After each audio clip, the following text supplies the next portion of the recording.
반갑습니다. 와룡봉추입니다. 자, 오늘 5월 2일 일요일 아침입니다. 5월이 드디어 시작을 했는데요.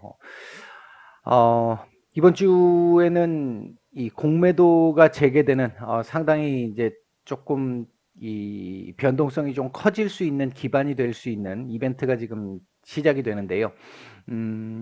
조금 제가 제목을 좀 자극적으로 좀 말씀을 드린 경향이 있는데 제 기준에서 보면 이 부분에 대해서 제가 아마 작년에 제가 이 말씀을 한번 한두 차례 정도 드렸을 겁니다. 저희 VIP 방에는 요걸 조금 자세하게 한번 말씀드린 적이 있었었고 했는데 음 외인 기관들이 공매도가 재개가 되게 되면 작년 같은 경우 보면 우리 뉴스에서 뉴스 기사나 이런 데서도 참 많이 나왔습니다만 음 개인들이 외인이나 기관들로부터 오히려 승리를 거뒀다 이런 얘기들이 굉장히 뉴스들이 많이 나왔었습니다.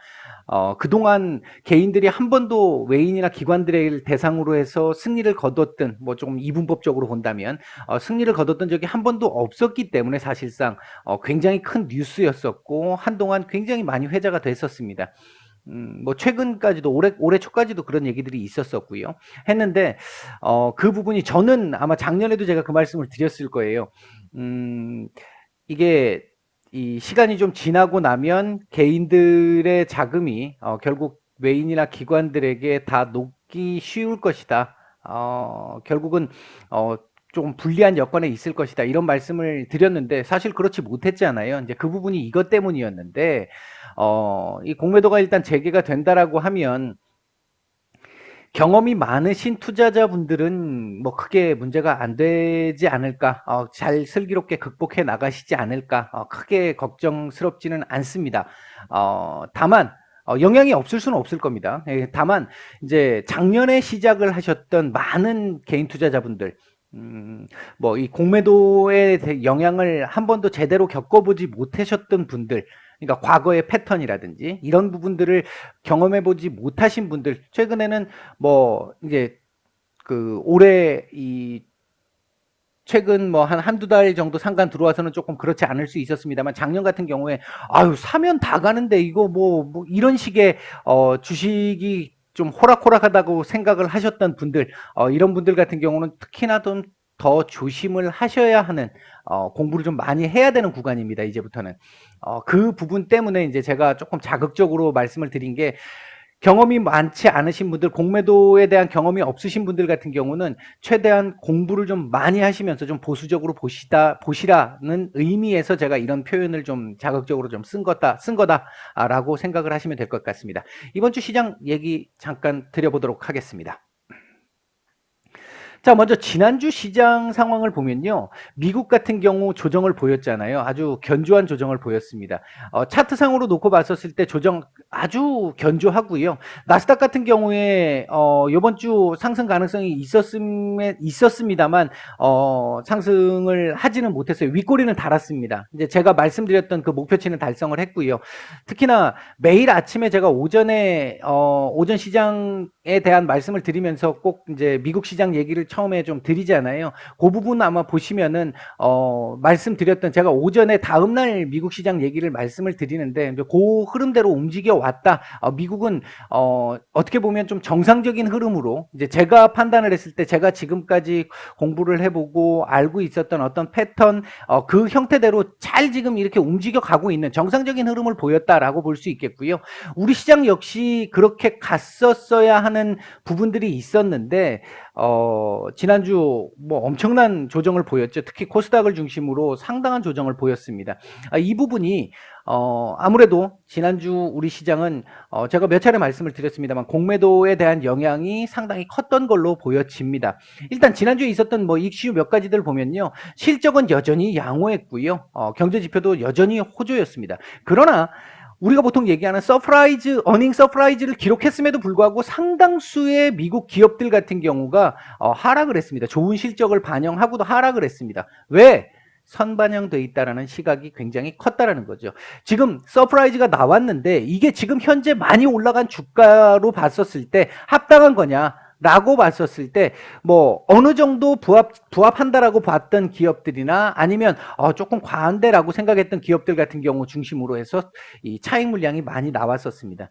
소위 얘기하는 아주 큰 서프라이즈. 진짜 시장에서, 이 정도면 뭐, 놀라울 정도의 실적이야를 뛰어넘는, 그런 정도의 실적을 보였던 기업들은 상당히 많이 올라왔습니다. 그렇기 때문에 이런 부분들이 나온 거죠. 우리 시장도 사실 이 부분이 적용이 됐었어야 하는데 지난주 같은 경우에 실적이 괜찮았음에도 불구하고 그러니까 엄청난 서프라이즈를 기록한 기업들 같은 경우도 크게 반영을 못하는 일부는 반영을 했습니다만 이제 그런 경향들이 좀 있었었고요. 그다음 지난주에 이제 굵직한 이벤트들이 좀 있었는데 FOMC가 있었고요. 바이든 대통령의 의회 연설이 있었습니다. FOMC는 말씀드렸듯이 예상했던 그 흐름대로 그대로 나왔다라고 보시면 될 것 같고 바이든 대통령의 의회 합동 연설에서의 경우는 추가 부양책이 나왔죠. 2조, 1.8조 이렇게 해서 추가 부양책이 나왔고 그에 대한 재원 마련으로 법인세나 자본이득세를 올리는 증세, 부자세라고 소위 불렀던 그 부분들이 나왔는데 발표가 됐는데 일단 공화당의 반대가 상당히 크고요. 민주당 내에서도 일부 반대가 나오면서 이거 이대로 그대로 지금 발표한 대로 진행되기는 좀 쉽지 않겠구나. 그리고 시간도 좀 걸리겠구나. 협상의 여지가 있겠구나. 지금 아마 이번 주 내지 다음 주쯤 아직 뭐 날짜가 발표된 게 아니기 때문에 조만간이라고 표현을 했었기 때문에 바이든 대통령이 아마 공화당의 이 대표들과 협의를 좀 하는 과정들이 나오게 될 거고요. 그 과정 속에서 어떻게 이제 얘기가 나오느냐에 따라서 또 변화가 조금 있을 수 있을 것 같습니다. 그다음에 이제 지난주 한 주를 놓고 보면 아시아 증시, 글로벌 증시 금요일 날은 조금 밀렸습니다만 전반적으로 다 괜찮았단 말이죠. 환율도 우호적이었습니다. 그랬음에도 불구하고 우리 증시가 이렇게까지 하락을 했던 측면에는 이게 자리 잡고 있었다. 특히나 이로 인해서 환율도 괜찮았는데 외국인들 매도가 계속 나왔다. 즉 엑시트해서 이제 팔아서 그걸 본국으로 송금하는 게 아니라 그냥 갖고 있다라는 거죠. 그렇다고 채권을 아주 많이 샀느냐? 그것도 또 아니잖아요. 그러니까 그런 쪽에서 놓고 봤었을 때 일단 외국인들의 대기 자금은 상당히 많이 있는 것 같습니다. 어느 정도는 이게 이제 집행이 되느냐 여부가 이제 문제가 될 것 같고요. 그다음에 이제 지난주 주 중반 이후부터 시작해서 본격적으로 나오기 시작한 게 이제 인도발 확산세인데요. 이게 지금 심상치 않아 보입니다. 인도도 인구가 14억에 가깝잖아요. 이제 뭐 중국과 뭐 이 쌍벽이기 때문에 적지 않은 지금 영향을 줄 수 있습니다. 그리고 여기도 세계의 공장이라고 불리울 수 있는 곳이기 때문에 하루 확진자가 지금 뭐 40만 명까지 지금 나오고 있다라고 하는 상태에서 미국 같은 경우 지금 뭐 백신 접종이 상당히 지금 정상적으로 지금 빠르게 진행이 되고 있음에도 불구하고 상당히 경계감이 많고 인도 내에 있는 미국인들 지금 돌아오라는 얘기까지 지금 나온 상태잖아요.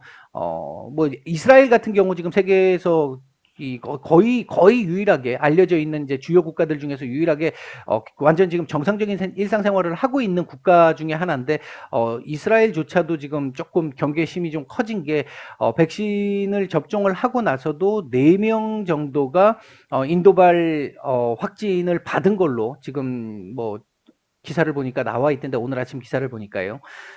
조금 이 변수가 될 수 있는 그런 부분이 될 수 있겠습니다.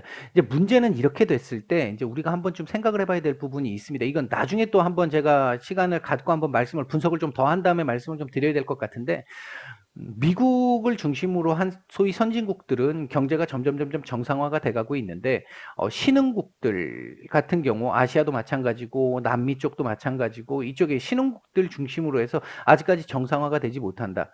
그럼 얘네들은 지금 선진국은 이미 이제 정상화의 길을 차곡차곡 밟아가기 시작을 하면서 테이퍼링이나 금리 인상까지 진행이 되려고 하는 시점에 아시아의 신흥국들은 아직까지 여기서 벗어나지 못함으로 인해 가지고 계속 힘든 구간을 지나오고 있다. 이렇게 됐었을 때 얘네 금리 올리는데 얘네 금리 안 올리기도 어렵고요.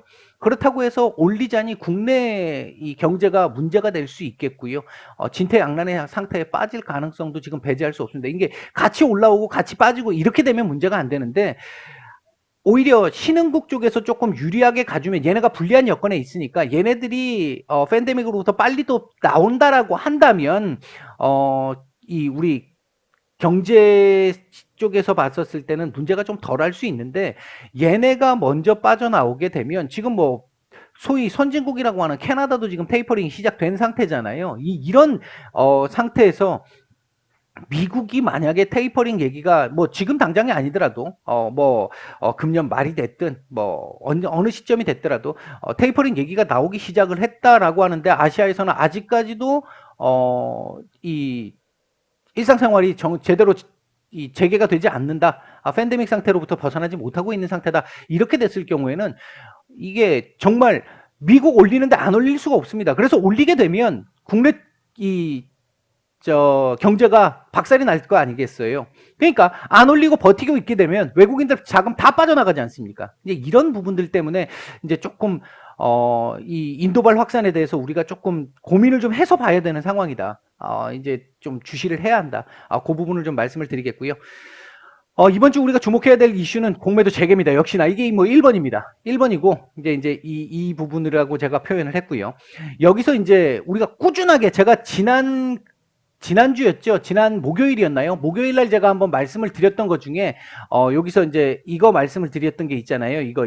이거 말씀드렸던 여기서 제가 한번 그 언급을 드렸습니다만 꾸준하게 우리가 계속해서 이 개인 투자자들이 얘기를 해야 될 부분이 이거 공매도 재개 그나마 기울어진 운동장을 평평하게 만들고 지금 시작하는 거야가 아니잖아요.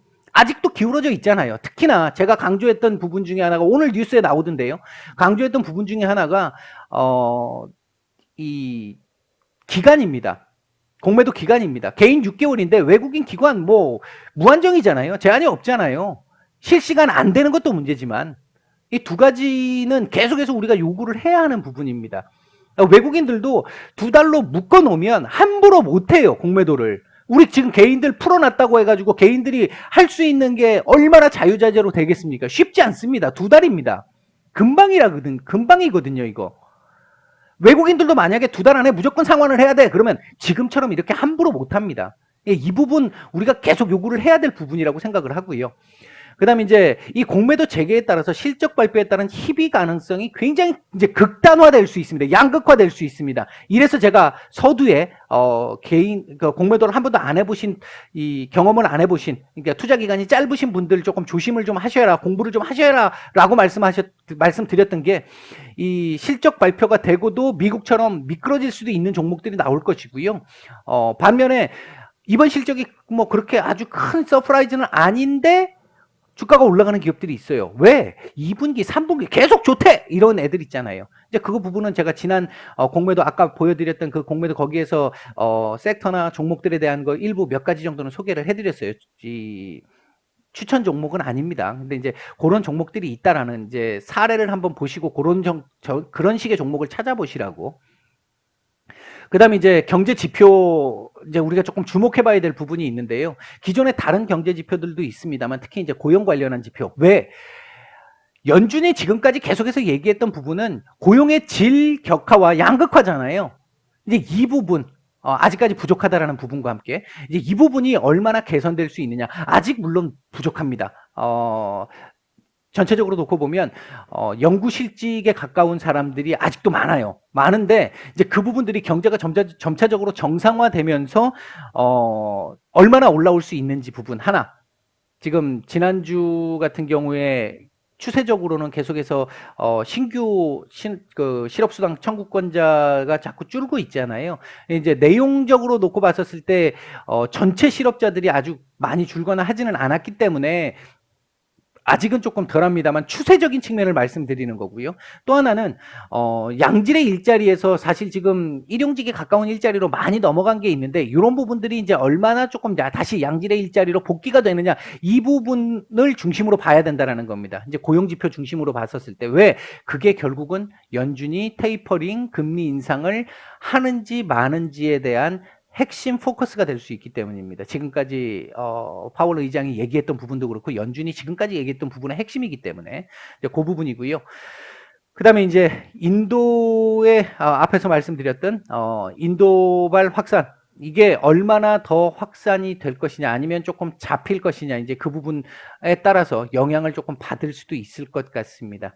음, 인도 같은 경우는 중국과 다르게 유럽과 연결이 많이 돼 있고, 이 미국과도 연결이 많이 돼 있잖아요. 많이 돼 있기 때문에 그런 쪽에서 놓고 봤었을 때 우리 시장에는 물론 지금 우리나라에서도 인도에 진출해 있는 기업들이나 이거 막 굉장히 많습니다만 중국보다는 우리가 좀 상대적으로 거리가 멀잖아요. 근데 미국이나 유럽들 같은 경우는 인도가 훨씬 더 가깝단 말이죠. 근데 그들의 가까운 인도가 지금 굉장히 큰 영향을 받고 있다. 그러면 그들도 간접적인 영향을 피해갈 수는 없다라는 겁니다. 이제 이 부분을 한번 봐야 될 것 같고요. 글로벌 경기 어떤 이 관점에서 놓고 봤을 때. 그다음 이제 이 공매도 재개와 관련해서 외국인들이 얼마나 빨리 귀환해 줄 것이냐. 지난주 한 주 외국인들 매도세가 제법 있었잖아요. 예, 그 부분이 바로 귀환이 될 것이냐, 아니면 조금 시간을 두면서 서서히 귀환을 할 것이냐. 귀환을 할 것 같긴 합니다. 제가 봤을 때 여기서 더 나갈 것 같지는 않고요. 5월 달뭐 이 안 좋은 달이라는 얘기들 굉장히 많습니다만 적어도 올해는 그 부분은 걱정은 안 해도 될 것 같고요. 작년에도 사실 그랬고 재작년에도 5월 달에 어렵다라고는 했습니다만 그렇다고 해서 팔고 떠날 시장은 아니었어요. 제 기준에서 봤을 때는, 제가 보는 관점에서는 쉽지는 않아도 뭐 그렇게 뭐 문제가 될 정도로 빠져나가야 될 정도의 그런 시장 아니었습니다. 더군다나 올해는 더더욱이 그렇다는 거고요. 자, 지수와 관련된 얘기를 보게 되면요. 뭐 지금 언론에서 보면 뭐 큰 영향이 있다 없다. 저도 크게까지는 우리가 우려하는 정도만큼은 없을 것이다라고 말씀을 드렸습니다만, 그럼에도 불구하고 영향을 피해갈 수는 없다라는 말씀을 드렸어요. 그 영향이라고 하는 부분이 제가 일단 보기에는 코스피 같은 경우에는 이번 주 3,100포인트 정도는 버틸 가능성, 이 부분을 저점으로 찍고 반등을 줄 가능성을 일단 1차적으로 가장 높게 보고 있습니다. 만약 이 지금 사실 공매도가 재개되는 부분에 영향을 평가하기는 사실 뭐 제 능력으로는 사실 많이 부족합니다. 이거 뭐 얼마까지 떨어질지 예상하기가 정말 어려운데요. 제가 판단할 때는 일단은 최대로는 이번 주 다음 주까지 해가지고 3,060포인트까지 열려 있습니다. 저는 일단 기본적으로 어떻게 보고 있냐면, 지난주에 코스닥 같은 경우는 어느 정도 선반영이 좀 제법 많이 됐고요. 코스피는 반영을 일부 조금 했는데 남아있는 과거 사례치를 전후에서 딱 이렇게 계산을 해서 산술적으로 계산을 해서 보면 대략 3,060포인트까지도 열려는 있다. 하지만 한 3,100포인트 정도 선에서 어느 정도 정리가 될 가능성에 1차적인 무게를 두고 있습니다. 그리고 이번 주 고점은 한 3,180포인트. 주 초반 밀린 이후에 주 중반 후반 넘어오면서 회복세가 조금 나타나지 않을까, 일단 이렇게 보고 있고요. 코스닥 같은 경우 사실 더 어려운데요. 예상해드리기가 일단 960포인트에서 1,000포인트를 기준으로 보고 있는데, 만약 코스피가 여기까지 밀린다고 한다면 얘도 여기까지 밀릴 가능성도 배제할 수는 없겠다. 일단 그렇게 보고 있습니다. 이번 주 뭐 뭐니 해도 공매도입니다. 기본적으로 이번 주의 관심 섹터는 개인적으로 판단했을 때는 관망을 해보는 게 가장 우선이지 않을까, 이걸 보고 있습니다. 주 초반에는 공매도가 어떻게 진행되는지 상황을 보면서 주 중반 후반 정도에서 뭐 관심을 좀 갖는 종목들에 대한 투자를 해보는 방향으로 생각해보는 게 좀 더 맞지 않을까, 안전하지 않을까 보고 있는데요. 일단 그때 이제 주 초반 눌리고 나서 주 중후반에서 조금 반등이 나온다라고 한다면 그때 좀 봐둘 수 있는 부분들은 이런 섹터들을 기준으로 보면 좋을 것 같고요. 지금 반도체 섹터들도 아마 주 초반에 좀 눌리고 나서 주 중반 후반 넘어가게 되면 아마 반등이 좀 나올 것 같습니다. 반도체 섹터들도 조금 관심을 가져볼 필요는 있습니다. 다만 지금 엄청나게 많이 올라간 종목들 있잖아요. 이 섹터들 지금 많이 올라간 종목들 있잖아요. 이런 애들은 많이 올라간 애들은 아니다.